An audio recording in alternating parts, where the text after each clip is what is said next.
I have said. I was privileged to work with a World Bank team for assessing being part of Fadama project, Fadama 1, in the southwest of Nigeria. So I came in as a data analyst, and so as a computer scientist by training, it's been more of the technical aspect of in terms of finding and applying data. So I'm a little scared because it's a team of media personnel, so I think the storytelling part will be left back to you, whereby we focus on the finding and applying data. So more about what we do. So the Open Farm Network connects agribusiness professionals with data and insights through dashboards, reports, and weekly briefings. So I think since 2016 now, we've been covering the sector on a weekly basis. We publish data on that sector, facts and figures, which we distribute through dashboards, reports, and briefings. So I will showcase some of the things that we have done as we go through the presentation. The agenda for today. So we'll be covering what data-driven storytelling is. Why? We say for anything we start with why. How? And looking at the how, we discuss the processes involved, the sources of data, especially in the agricultural sector for Nigeria and at the international or the global outlook, the format and industry standards, the tools of the trade, some of the things that we have done at Open Farm, then case studies as regards this. Please, you can interrupt me at any time to shed more light. It's like that, the font is a little small for that. Hello, ma. It's like the font is small. Oh, sorry about that. I will try to shed more light on these items. Just like I was saying, it's a storytelling, reporting, or journalistic process. A process in the sense that it is partly a science, it is partly an art of analyzing, filtering large data sets for the purpose of creating and elevating a new story. There are several definitions as usual to any field, but the reason why I think I like this definition is that so many times, I think what we have done in Nigeria is to actually use data to back up our stories. But in the real sense of data-driven storytelling, sometimes you don't even know what the story is at all. It is when you dig into the data that the data then dictates the story. It's like you are following the data itself. Like we have some people saying follow the money. You are really following the data. So you don't even know what the story is at all. It is until you dig down into that data itself, then it's now set a direction for where the story is. That is an angle. An angle is we know where the story is, but we need data to back it up.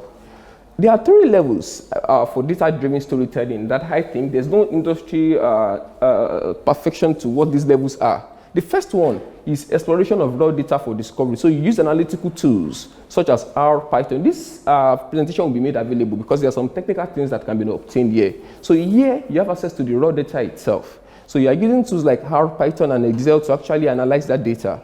The outcome is not known. It is the result of this analysis that creates the news or set the direction for the story. For example, the New York Times went took some police reports to actually analyze some cases and say, okay, what have been the leading cases of, that were reported to the police? When you start like this, you don't know where the story is actually ending. You're accessing raw data, you're processing raw data to dictate where the story is going. Another example is the investigation of the Panama Papers that was leaked recently. You take that data set and you look at where are the connections, who are the parties involved. The second level is what we call visualization. So for visualization, the data is processed, at least to a particular extent. So what you are doing now is that you are presenting based on trends and relationship between items. Infographics. They will still discuss more on infographics, even though we believe that infographics is not visualization. Even though visualization is infographics. We will discuss those things further. So recently also for this year, we had what we call the BBC Election Center, whereby the BBC actually covered, I think that is in the next slide. Then we have the AFEX commodity report, which was visualized, and I think we'll look at these things deeper. Then the third one is the data-driven or data-backed reporting, which is what we mostly do in Nigeria. So you report about a data set or backing up of reporting with data. So you look at the NSC stock index, or you look at the NBS, which is the National Bureau of Statistics GDP report, and you report around that data. So like the samples I was discussing earlier, so for example, this is a New York Times feature whereby the data was analyzed to look at the leading causes of death in America, whether it's gun violence, whether it is road accidents and things like this. And we'll discuss more of this when we go into the why. And the example I was giving you that time is that of the BBC Election Center, which we can see there. So on an interactive basis, you can see even why the election is going on. As the numbers are being released, you can actually see from a visualized dashboard how the election is going and what the outcomes are likely to be. We can also see for the third level, which is the data-driven, or let's say data backed up. So we can see an NBS report being analyzed by leadership newspaper. So agri sector grows by 18.58%. Then you try to build a story around it. arable land per percent. So this is a visualization tool. So like I said earlier, you can explore the data. That's an option to find what the story is. If you have a data that is more processed, you can visualize the data and take us on an interactive journey. But if you have the information, let's say like MBS report, like I said the other time, you can write the story around that to back it up or see the story behind the news. Going further, why data-driven storytelling? Most importantly, credibility. We're in an era of fake news, whereby because everybody has access to social media now, social sentiments can be easily amplified. So what differentiates what is more credible is the data behind it. So even though another question is where are you taking your data from? So we say the more credible the source of the data, the more credible the data is itself. So the sources add credibility to it. Just like this man said that in God we trust, but all other things you must bring data. So in organizations, the same thing. So okay, you're making a claim. What data do you have to back up that claim? So the other reasons why this is important is value, relevance of the features or stories for making informed decisions. Recently, Business Day there was an inclusion of an economic analysis of each of the states across the country. In my office, we fight for that paper because we want to take that kind of paper home. That increases the value of the report itself. So whereby each of the 36 states, the economy was analyzed, and that adds a lot of value to the reporting. Engagement. For the audiences that we have today, we say that our attention time is now shorter. People want you to just go straight to the point. What is the data saying? And we move. Then trends. Why data reporting? So there's not an availability of data. A lot of organizations, especially in the international world, are implementing what we call open data policies, whereby you have to publish your data. We have them in portals. We have open source tools to also analyze this data and more. So these are more reasons why we see that data-driven is getting, like, data-driven storytelling is what is in trend today. Moving to a core part of the day for us, this data-driven storytelling process, the process itself. The first one is the data itself. The second is the filtering of the data, or what we say cleaning the data or filtering the data. The third is to visualize the data. And the fourth is the publishing of the story. And we can see from that diagram that the more you go through the steps, the more the data itself becomes valuable to the public in terms of the value it offers. So like I said, as the step goes further, the value rises. For each, based on your objective of your storytelling, these steps are not necessarily going to be linear in terms of the path you're going to take for your objective. So based on the objective, sometimes you may have to move from, if the data itself is filtered, you can move to visualization. If you think you can present a filtered data, you might not even go through the visualization process at all. You may just even go to the storytelling process. So based on your objective, based on the levels that were explained earlier, the 3 levels, that determines the combination which you go through in terms of the processes. But this is the standardized process. In most cases, your process for storytelling, for data-driven storytelling will fit around these steps. Finding the data, which is the first step, like I said earlier. So locating the relevant data or data set that is useful for your story. So like I said earlier, relevance is based on the story itself, or sometimes you don't even know what the story is, but you are just in a domain. For example, you want to report things around security, you access some data sets, then that determines it. So we say relevant to the story or relevant from the exploration. Now, going further, a little, to be more technical a little, the types of data. So like I said earlier, sometimes you're actually accessing raw data sets. Like the man on pricing discussed earlier, by the time that pricing is coming, it is not as beautiful as it presented. It's coming from Bodija market. One is coming from a market in the south. So this data is coming as it is before it is processed. So when you see this type of data, they are in, we will still discuss formats that we have this data, we'll discuss what they are. So in most cases, this data is dirty, it's raw, it needs to be processed. But by the time you are accessing the data like that has been, you are accessing processed data, by the time you are accessing the AFEX commodity report, that's already processed. Or by the time you are accessing the MBS report, it's already processed data. So for the type, so for a broad classification, we have them as raw data sets and in terms of processed data. So these are the different types of data that you'll be accessing. Sources of data, where do we get data from? We've done some classifications of where this data actually come from. So international public sector agencies, that's one. So organizations like OECD, World Bank. Interestingly, a lot of these organizations have a dedicated data portal on the web that you can actually go to and actually access data from. The consulting practices to like PwC, Deloitte, the Big Four in general, a lot of them also have data in their practice areas that we can actually access to draw things around. NGOs, organizations like the Ford, Rockefeller, Bill and Melinda Gates, a lot of them have data that you can actually access from. Interestingly too, there are also places we call the data marketplaces. These are individual organizations online whereby people can actually sell data and people can actually buy data. So it's like a marketplace whereby you buy data and you sell data. So you can go there and say you're looking for data around agriculture. Not surprisingly, most of the Nigerian data sets are not there because even we don't even have a lot of data around, which we are still going to discuss later in this presentation. Academic research.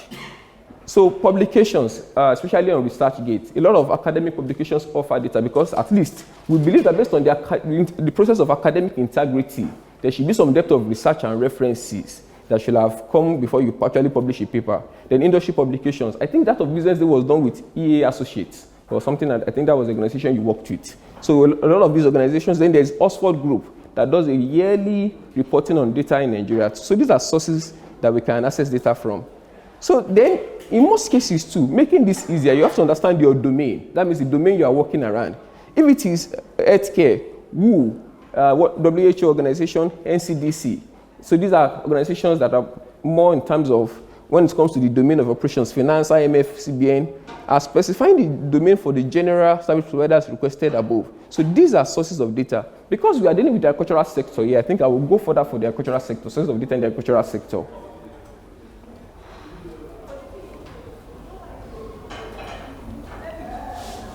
So on the nature of data, most of the data that will be publicly available are processed data. For raw data, organizations that are closer to the ground are the best sources for these key production areas. Let me comment a little, let me shed more light a little on this.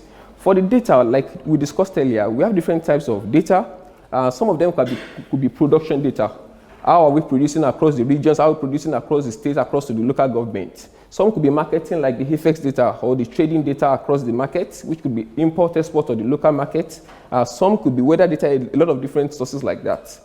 In most cases, in practice, when it comes to production data, the agencies that work closely with farmers have access to more data in terms of production than the overall agencies that are a little distant. For example, FAO. FAO may not really have in-depth data on production in Nigeria directly, compared to an organization like NARC, which is the Agricultural Extension Society of Nigeria, that publishes a yearly data on production.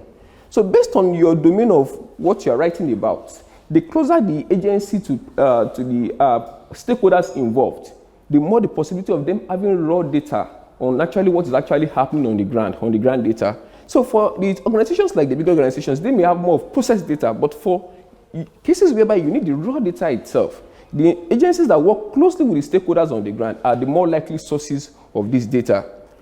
Then public development agencies like FAO, UNDP for agricultural sector, then the WFP, that's the World Food Program, World Bank Agricultural Practice, FDB, US Department of Trade, which publishes a lot on the export data about the countries that are importing to, exporting from. Also, when you are specific about your commodities too, there are agencies that are commodity focused. For example, we have African Rice, Cocoa Research Institute. These are organizations that can get you direct data sources on production of these commodities and even their trading. IITA for cereals. Development consulting companies too, like Dalbach, Synagogues, they do a lot of publications that have these data sets that we can actually access. The MBS Agric reports, USAID and DFID. We also have what we call the private sector providers. Some of them include Grow Intelligence. This is foreign. Informal agribusiness is also foreign. Local to us here is AFEX, the Novus Agro. They are also a big player when it comes to commodity data in Nigeria. The Open Farm, we do some things around this too. Still on the data finding process. Tools for finding data. Like I said, this is domain agnostic. Irrespective of the domain, these are tools that you find useful. How many of us use Google Advanced Search here? Google Advanced Search. Okay, so. Advanced Search, the Google Advanced Search. Okay, I think I'll take us through briefly. It's a very, very relevant tool for us to actually find our data. So the data portals, like I said earlier, a lot of organizations now have what we call open data portals that you can actually access and that you can actually get data from. So it's like it's implemented in their processes. For each of the projects they invest in, they have to make the data available on the portal that you can actually download and you can actually process. You can also request from some organizations, I think under the FOI Act, and say, okay, you are writing about this, you need some data sets from them. If it's available, and if they decide to provide it to you, they can. Also going technically too, when it comes to raw data, in most cases they are made available as CSV files or what we call XLS files.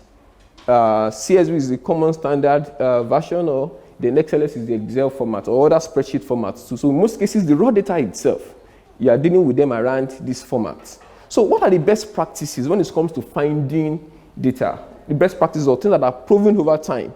Number one, we said find data-driven stories in the same or similar domain. Then you can follow the sources. So for example, let's say I'm writing about armyworm, or which was a big problem last year, or let's say I'm writing about cassava or something around that nature.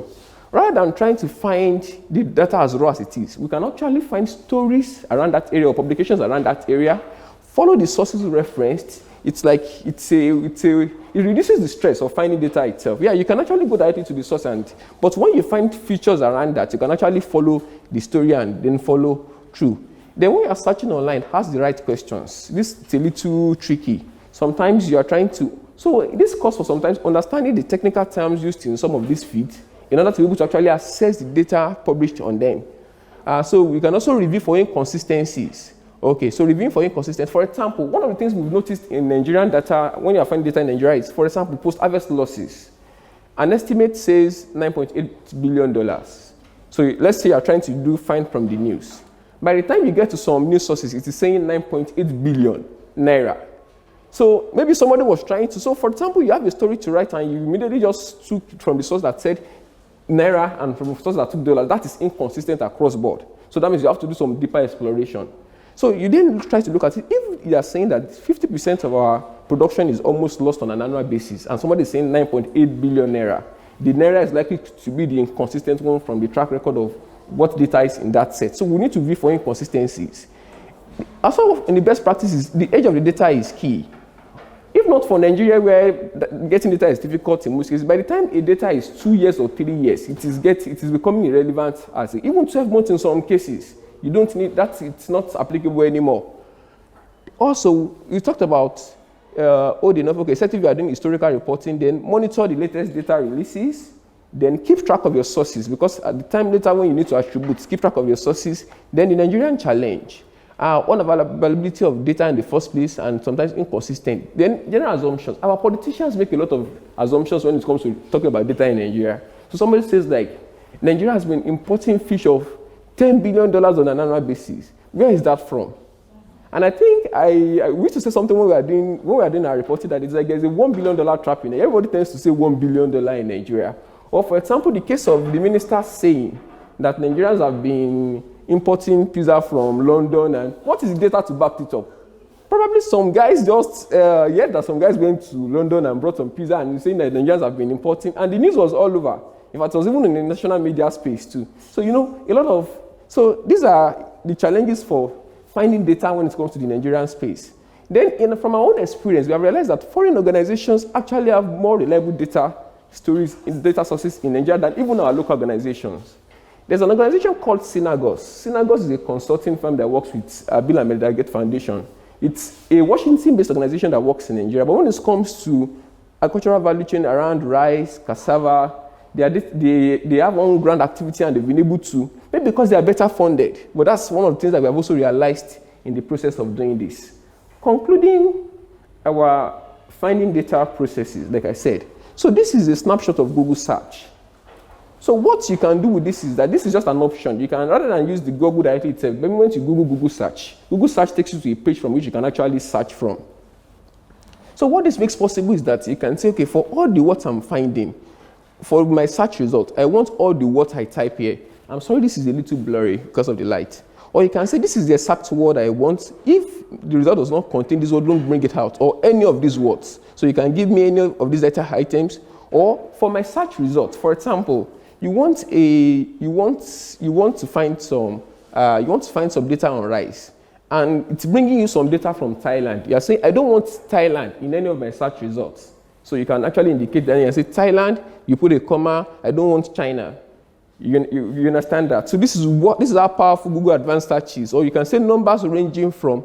Also, you can say you want results only in English, or you want results only from Nigeria or West Africa. You can specify these things based on the advanced search tool, or you want the latest updates, you want only results from the past 12 months, 24 months, you can specify these things in the advanced search tool, or you only want from this domain, then you can also specify the format. If you want only CSV, SLS, or PDF, you can actually specify in the Google Advanced Search tool. So this is one of the best tools for data when it comes to finding data itself. So whether it is raw data or whether it is published information, Google Search is always Advanced Search is always a tool that you find handy to do these things. So data marketplaces, those are different ones. Like I said, in most of these marketplaces, the Nigerian data is not available for you, so it's not that relevant for us. But this tool always comes in handy, and it's very easy to use when it comes to finding data in this space.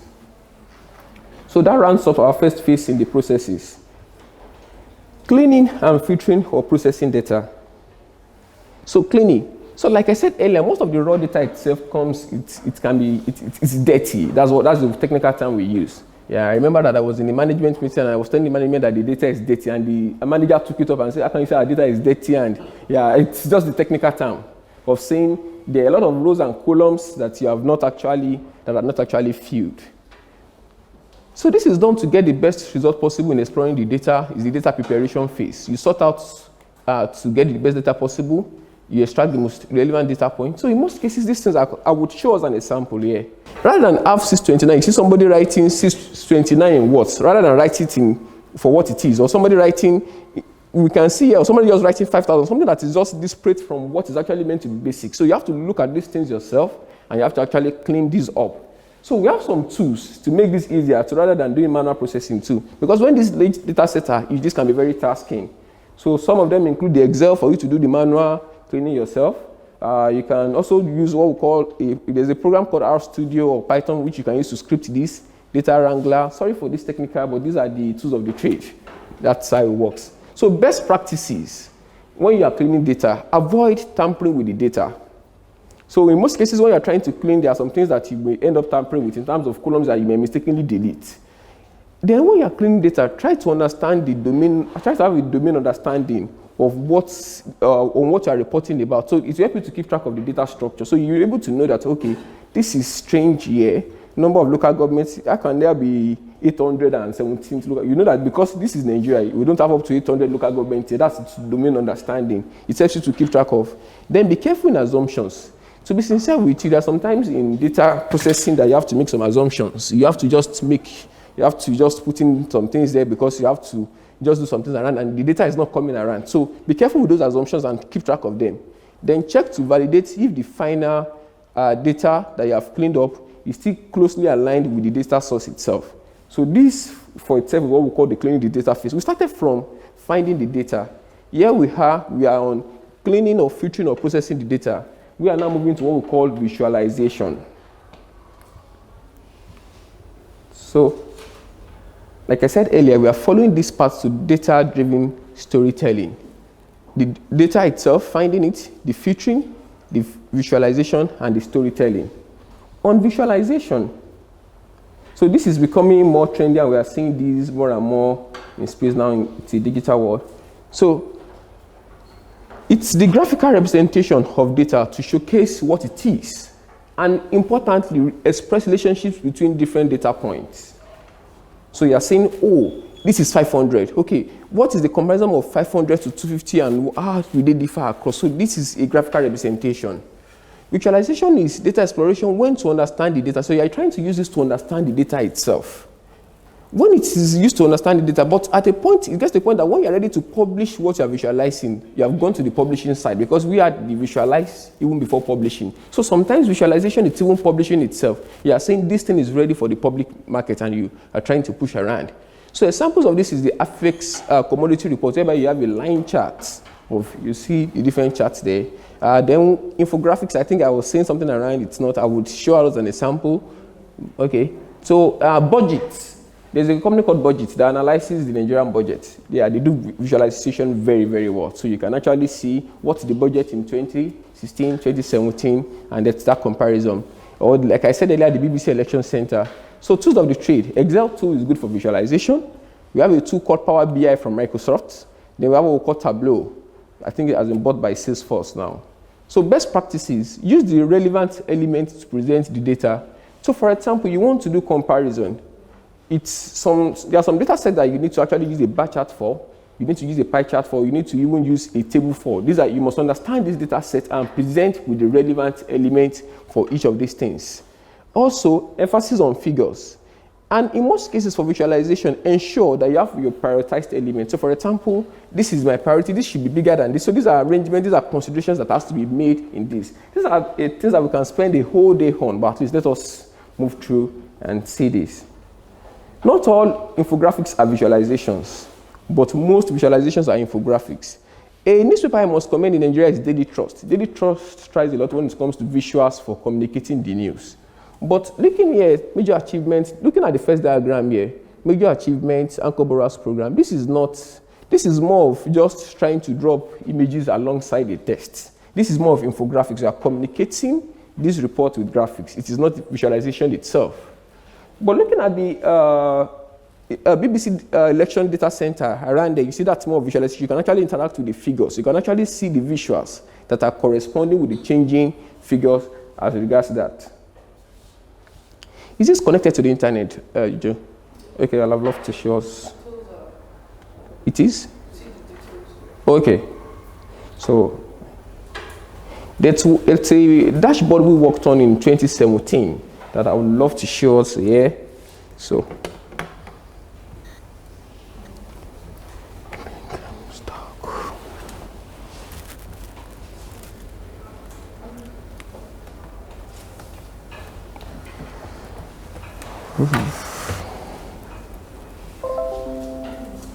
okay. This map, it shows you the commodities highly traded or highly produced in those states. It's like a basic production dashboard for each of the states. So you can see for Kogi, you can see for Benue. These are the 3 active states on this prototype. So for crop, you can see maize, rice, soya beans, ginger. Then for the livestock, you can see this too. Now, going deeper, so this is for Nigeria as a whole, the land resource. You can see the total land size, you can see the arable land size, and you can see how this line is used to express the relationship between the total land size and the arable land size for Nigeria. The human resource estimated for that year, 186 million, the percentage are into farming. So the environment in terms of, okay, so for Nigeria, we have 2 seasons, we have the tropical hot, we have the vegetarian. Then for the top agricultural value chains of production that year. So this was done using mostly data from PwC for this dashboard. So you could see the top agricultural value chains represented with charts. Then here from this dashboard, the Agric sector policy roadmap is available from here. On print publication, you cannot do this because there's a limit to how readers can actually interact with these things on a print publication. Readers can't click on a print publication. So you can see the contribution to GDP of each of the sectors. So analyzing the agricultural sector, the contribution of crop, that of livestock, forestry, fishery. Then we could see the Agric budgets of 2017, of 2018, and the percentage of agriculture in the national budget as of that year. Going further, you can click for each of the states. So Kaduna, so these are the local governments in Kaduna. Also, these are the news developments in Kaduna in terms of updates from Kaduna as a state when it comes to the agricultural sector. So we can see the land resource of that state, that's Kaduna as a state itself. So this is land resource of Kaduna. You can see the human resource of that particular state. So we did this for 3 of the states, which was planned that is going to be done for the 36 states. So about each of the states in terms of the local government, competitive ranking, output in agriculture, 79.6%. The land resource for that state, the farming demography, what's the average age of the farmer in that particular state, the percentage distribution from male to female, then the government priorities, what is the Kaduna State government spending on in agriculture? That was accessible from the dashboard. It's accessible from the dashboard. Then the agricultural master plan for Kaduna State, it's also accessible from there. So we could also see the Agric budget in 2017, 2018, and the size of the agricultural sector spendings to the whole budget of the state. Then you can see the environmental information in terms of temperature of the state. Then you can see the different breakdown of the different sectors of the different subsectors of agriculture on that pie chart. Then we could see the cropping, the farming calendar, rainfed agriculture, maize, the seasons by which these things are done. I think technically what we now do is we do local opinion mining to say, okay, what are the trends, where are they going and things like that. So This was done for the price of fertilizers, overview of the market, zero rising, is this stable? So this is visualization at a whole on its own. So we'll still do a lot of things. This will be discussed later. So that wraps up for visualization for us. Publishing the story, that means getting the story out itself. So we talked about it, whether it is stories or features or reports. So generated from the data, whether you are generating the story from the data, that means you didn't even know what the story is at first. It was from the analysis of the data that you realized that, oh, this is interesting. So this was the leading export, and you write around that. Or whether it was just a story driven by the data or presented with data to back it up. Like I said, format for publishing, it could just be articles, it could be interactive dashboards like I showed us, and sometimes it can be published as infographics that you just distribute through papers. Like I said, for interactive dashboards, they don't do well. It's even impossible with print publication. So for infographics, that is what we majorly do when it comes to print publications. Examples: grow intelligence reports of people that publish data-driven stories in agriculture. Open Farm Spotlight. So what we did was that for us at Open Farm, we looked at the different issues in the agricultural sector and said, let us gather data around it and publish. For example, post-harvest losses. What are the data saying? So we did a feature around that. We've also done for Agric insurance in Nigeria. So what you do is you try to gather data process data from different sources and say, okay, what is the data pointing to, and write a story or feature around that. Best practices, like I said earlier, consider the channel of distribution when you are actually publishing the story. So for a publication that will go out mostly as print, you cannot do an interactive dashboard for them. Your best bet is infographics. So you must understand, okay, my audience, on what platforms would they likely be consuming this content? These are considerations when you are publishing this story. When it comes to complex visualizations or even infographics, you need a legend to actually help the audience actually say, okay, this is what each of these items mean. Then reference your data sources, attribute the sources and the year which those data were taken from. The tools, content management system, HTML5, that's a little technical, so don't let me go around there. So like I said, we did a feature on post-harvest losses. So you start, what are the numbers saying? The causes, okay, this could be more interactive, but don't let me, okay, let me go inside this. Okay, so here's a feature that we did, okay, I think it was on Democracy Day, so dealing with post-harvest losses. So what is post-harvest losses? Post-harvest losses in numbers. So what are the numbers saying? So then if you comment around that, what are the causes? What are the initiatives that we are seeing in the sector or around to combat post-harvest losses? What are the numbers saying? Then you have your sources referenced down there for people to actually dig further. Also, like I said earlier, there's a company called Grow Intelligence that does a lot of publications around agricultural data too, in that sector too. In conclusion, so humanize the data. Since we said it is data-driven storytelling, no matter how compelling the numbers are, human beings are both rational and emotional. And in most cases, the data itself is not enough to actually draw the conclusion to the whole story. So what we do is we say humans are not always rational. We are also emotional. So we need to communicate with both the head and the heart. Yes, the data may fill our head, but for us to connect to the heart, people in fundraising understand this very well. So to present the stories and people around the data, so that is what the data-driven storytelling is. So one of the things you do is that you can actually have the stories of stakeholders that are directly involved in the data. Or you can actually say, okay, who is actually impacted by this? And say, okay, bring around the story of this and that. I remember there was a presentation by Mr. Kola Masha of Ubangana. He was talking about what they've been able to do. And he was talking about the numbers and talked about one of their farmers, Musa, a rice farmer, who out of enjoying their services bought a car and got a vanity license. When, we need stories of people that we can actually connect with to actually bring life to that data. Then, like I said, interviews with stakeholders. So it's data-driven storytelling. Real life stories of stakeholders behind or that are affected or impacted makes a lot of sense. Thank you. Questions are welcomed.